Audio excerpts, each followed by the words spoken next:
We live in an era where disappearing seems like a crime. Modern society idolizes visibility. Being available, being accessible, responding quickly, showing your routine, sharing every achievement, every thought, every step. Social media has turned introspection into suspicion and silence into an unforgivable absence. To be seen is to be validated. But what if constant exposure is slowly killing the possibility of you becoming who you were truly meant to be? Carl Jung, one of the greatest thinkers of the human psyche, believed that true transformation does not happen under the eyes of others. It requires withdrawal. It requires disappearance, not as a cowardly escape, but as a radical choice of reconstruction. Jung called this conscious descent, a deliberate dive away from performance, from others' expectations, from distractions. For him, the patients who achieved the deepest transformations were precisely those who dared to disappear, those who cancelled commitments, who withdrew from social media, who entered a state of sacred unavailability. And there, far from external demands, they found something they would never find in the noise: their own essence. The truth is that you cannot become someone new while everyone still treats you as who you were. Your constant presence in the world, physical or digital, is like an anchor pulling you back. Every notification, every message, every casual interaction reaffirms who you were. And when you are trying to become your best version, this constant reaffirmation is a silent saboteur. In this video, we will deeply explore Jung's thesis on strategic disappearance. We will understand why vanishing, even temporarily, can be the most powerful act of your life. And more than that, I will show you how to do it practically. You will discover the 4 pillars of intentional disappearance: the radical reduction of your availability, cutting passive consumption, creating reconstruction routines, and using a transformation journal. If you feel trapped in an identity that no longer represents who you are, if you know there is a version of you waiting to be born, but you don't know how to reach her, this video is for you. Here, you won't hear self-help phrases or easy solutions. You will hear truths. You will receive a path, and if you have enough courage to follow it, you will not only disappear, you will be reborn. The greatest prison of the 21st century has no bars, walls, or locks. It is made of notifications, invitations, mentions, and likes. It is an invisible but relentless prison, built by the demand to always be present. At work, on social media, in groups, at birthdays, in interactions. The logic is clear. If you don't show up, you don't exist. But Jung realized what few dared to admit. This constant visibility is destroying the possibility of deep transformation. Uninterrupted social presence condemns us to live under the reflection of who we were, never of who we are becoming. Every time you interact with someone, that person treats you based on the old version they know, even if you are already in transition, even if inside you are trying to change. But there is no space for the new when everyone around you continues to reinforce the old. It's like trying to swim against a current of others' expectations. This phenomenon is subtle but devastating. You respond to a message from someone who has known you since childhood and immediately feel the pressure to be that same insecure teenager. You go to a social event and almost automatically activate the same behavior patterns, the same jokes, the same roles. Nothing changes because you are surrounded by mirrors that only reflect what has already been. Jung knew that the human psyche is malleable. Yes, but also highly suggestible. And when we are constantly immersed in environments that define us by the past, the chance of emerging as a new version decreases drastically. That's why he observed in his clinical practice that the patients who evolved the most were those who interrupted the cycle of visibility. Those who dared to say no to the world, not out of contempt, but out of necessity.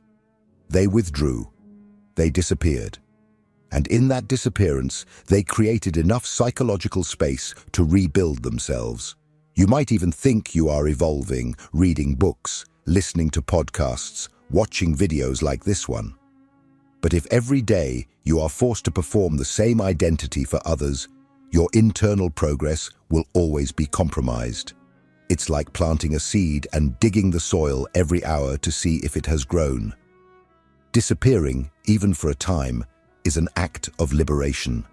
It is refusing the social role that has been imposed on you to discover who you are without an audience, without applause, without external expectations. It is silencing the noise of the world to finally hear your own voice.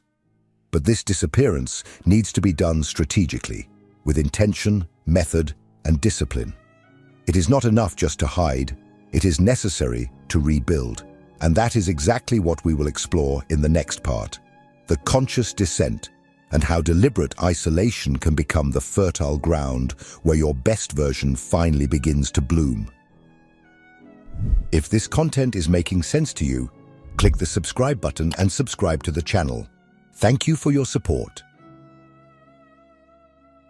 Few people understand what it really means to isolate oneself. Most see isolation as a cowardly escape, an emotional collapse, or a sign of weakness. But Jung viewed it from another angle, as a psychological rite of passage. He called this movement conscious descent, and considered it one of the most fundamental steps toward true transformation. The conscious descent is not simply about stopping socializing with friends or deleting social media like someone doing a weekend detox. It is a radical and intentional decision to break, for a period, with social roles, public performance, constant distraction, and to dive into a space where the true self can finally emerge, without judgment, without an audience, without filters. Jung lived this experience himself. After his break with Freud, he withdrew from everything. From the spotlight of the scientific community, from social commitments, even from his conventional clinical practice. Instead of seeking answers in books or from others, he built his tower in Bollingen, on the shores of Lake Zurich. And there, he began a profound process of self-exploration. For years, isolated, Jung drew mandalas, wrote in his journal, sculpted stones, walked and reflected. While the world tried to understand his silence, he was in a process of reconstruction. This period was not romantic. It was dense, turbulent, disorienting. The silence of isolation is not comfortable. It exposes. By disconnecting from external distractions, you are inevitably confronted with what is inside you. Your anxieties have nowhere left to hide. Your repressed desires scream. Your contradictions emerge like ghosts. And it is precisely here that the real work begins. The conscious descent is a kind of underworld of the psyche. It is as if you are exploring a dark cave, with a torch in hand, trying to understand what lies in the depths of your being. And this journey can be frightening, because you will encounter parts of yourself that you have rejected for years. Fears, traumas, masks, shadows. But it is in this underground that your power resides. Jung asserted that all individuation, that is, the process of becoming who you truly are, begins with this initial rupture with the outside world. To be reborn, one must symbolically die. And this death is the strategic disappearance. It is to cease to exist as others know you, to discover who you really are, without the layers that were built to please, to fit in, to survive. But it is not enough to disappear. Disappearing without direction can lead to alienation. Isolation needs structure, intention, practice. Jung did not retreat into inertia. He created an environment where he could do the necessary internal work.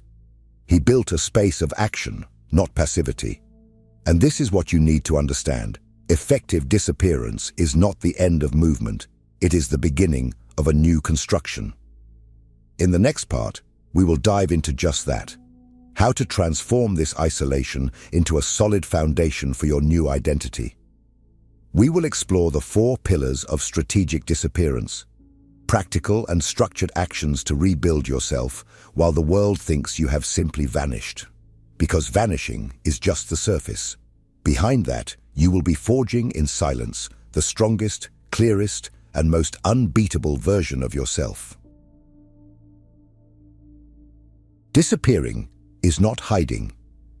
Disappearing is not impulsively isolating oneself, nor vanishing like someone fleeing the world because they cannot bear it. True disappearance is strategic. It is meticulous. It is almost an internal engineering project. Jung did not advocate for chaotic withdrawal, but rather the construction of a psychic fortress where the individual could rebuild themselves without external interference. And this reconstruction requires structure. It requires pillars. In this video, you will understand the 4 pillars of strategic disappearance, practical yet profoundly transformative actions that allow you to use isolation as a furnace for self-transformation. It is not just about stepping out of the spotlight. It is about what you do while the lights are off. Pillar 1. Radical reduction of availability. The first break is with your availability. You need to cut the compulsive connection to the external world. This means turning off notifications, establishing periods when you are absolutely unreachable, and stopping the justification of your absence as if you owe explanations all the time. You do not owe satisfaction about your time. This is the beginning of personal sovereignty. When you limit the access others have to you, something powerful happens. You regain your attention, your energy, your focus, and more importantly, you begin to reverse the logic that conditioned you to be a social character 24 hours a day. Pillar 2. Elimination of passive consumption. The second measure is to attack what keeps you reactive. News, social media, short videos, excessive entertainment. All of this feeds your mind with noise and fragments your attention. Jung knew that the mind needs silence to metabolize the unconscious. If you are constantly consuming, you are distancing yourself from your own internal creation. Here the goal is to replace passivity with production. Write, create, develop something. Transform the time previously occupied by distraction into time for expression. Stop being a spectator and become the protagonist. Pillar 3. Creation of reconstruction routines. Now that you have silenced the world and ceased useless consumption, the third pillar is to establish routines that solidify your new identity. This includes practices such as deep reading, reflective writing, intense physical exercise, learning new skills, and working on projects with real meaning. Jung deeply valued the connection between body and psyche, and knew that concrete action reinforces internal movement. Here, you rebuild your discipline, your clarity, and your strength. With each repetition, you reaffirm your commitment to your new version. Pillar 4. Transformation Journal. The last pillar is the documentation of your rebirth. Not for others, for you. A journal where you write every day, not about what happened, but about who you are becoming. This journal is your internal mirror, your psychological laboratory, your map. It is where you recognize old patterns and celebrate the emergence of new behaviors. Writing is anchoring the invisible into the visible. It is giving shape to what is still in gestation within you. These 4 pillars are not loose ideas. They are concrete practices that Jung, in his own life, used to rebuild himself after his break with the scientific world and his existential crisis. They represent a direct, but not comfortable, path to individuation. It is not an easy process. It requires discipline, courage, and above all, brutal honesty with who you are, and with who you are not yet. But even with all these practices in action, isolation inevitably brings a confrontation. Silence. And within the silence, an even more dangerous enemy than the external world, yourself. It is about this encounter with your fears, your hidden desires, your uncomfortable truths, that we will talk about next. In the next part, you will understand why the silence of isolation is not a rest, but a revelation. and why it is the final test for those who truly want to be reborn. There is a moment in strategic disappearance when everything goes quiet. The noise of the networks fades away, messages stop coming in, invitations cease, and the world, which once seemed so urgent, becomes distant, almost irrelevant. For many, this silence feels liberating, but it is, in fact, the true test, because it is precisely in this silence that what you have tried to avoid your whole life finally appears: yourself. The pain of silence is not physical, it is psychic. It settles in like an unease that you cannot name. In the first days of isolation, your mind will try to sabotage you with distractions.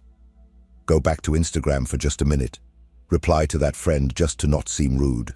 Open YouTube, you deserve a break.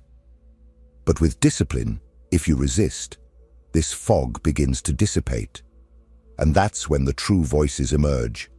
The human mind, when not anesthetized by the continuous flow of stimuli, begins to project outward what has been stored in the basement of consciousness. And what was there?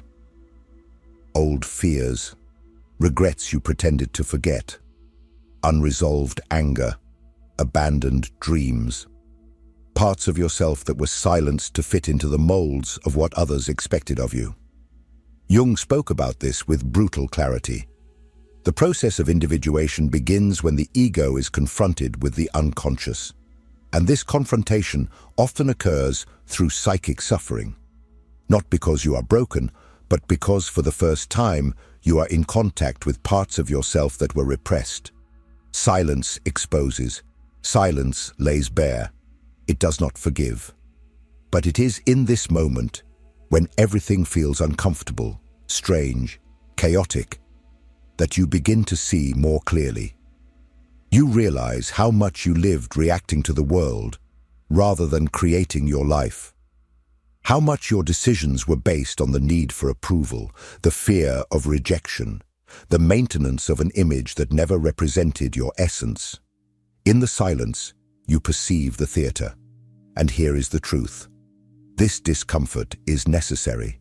It is a sign that the masks are beginning to fall. Jung understood that there is no light without first facing the darkness. The pain of silence is the womb of transformation. It is where the new identity begins to form, even if imperceptibly. It is in discomfort that old patterns begin to crumble. It is in solitude that clarity blossoms. But this does not mean the work is over. On the contrary, it is now that the true transformation begins, because it is not enough to deconstruct. It is necessary to reconstruct a new identity, a version of yourself that was not born to please, but to exist with wholeness. And this rebirth does not happen publicly. It happens in the dark, in silence, like everything that is sacred. In the next part, we will explore this rebirth.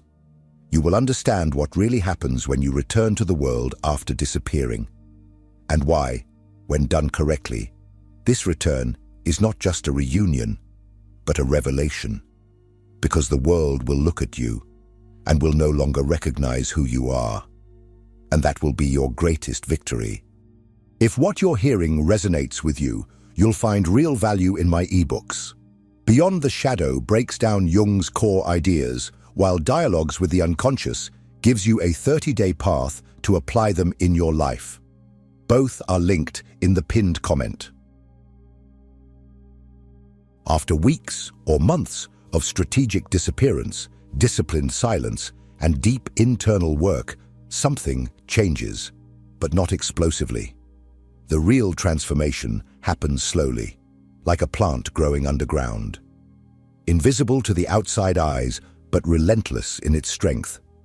And then, the moment to reappear arrives, to return to social life, to the world, to external existence. But here lies the irony. When done correctly, the reappearance is never a return to who you were. It is an emergence, a revelation, a psychological reincarnation. People look at you, but they do not recognize you. They cannot explain what has changed. Your face is the same, your voice is the same, but there is something there that disturbs. A kind of presence, clarity, firmness that did not exist before. And this unsettles them, because they expected to find the you they always knew, the one who accepted everything, who fit in, who followed the rules of the invisible game. But now before them stands someone who no longer needs external validation, someone who no longer molds themselves to others' projections, someone who has been forged in the fire of silence. The return, then, is almost an anticlimax for the external world, because while everyone was concerned with maintaining appearances, you were digging deep. You did not return to be noticed. You returned to live authentically. And for that reason, your mere presence becomes uncomfortable for those still trapped in false versions of themselves. Jung saw this transformation as an inevitability of the individuation process. He said that the true self can only emerge when the ego is restructured, when superficial identifications are undone. When this happens, the subject ceases to be reactive. They become a creator of their own path. They are no longer driven by the world, they guide their experience within it. The most interesting thing is that, upon returning, you do not need to prove anything to anyone. There is no need to explain where you have been, what you did, what you learned, because the result is in the gaze, in the posture, in the choices, in the selective absences, in the silent firmness with which you refuse to lower yourself to old patterns. You have ceased to be a mirror for others, and now they can no longer see themselves in you. This can be frightening. It can push people away. But it can also inspire, because every authentic transformation activates the collective unconscious. It disturbs the complacent and awakens the dormant.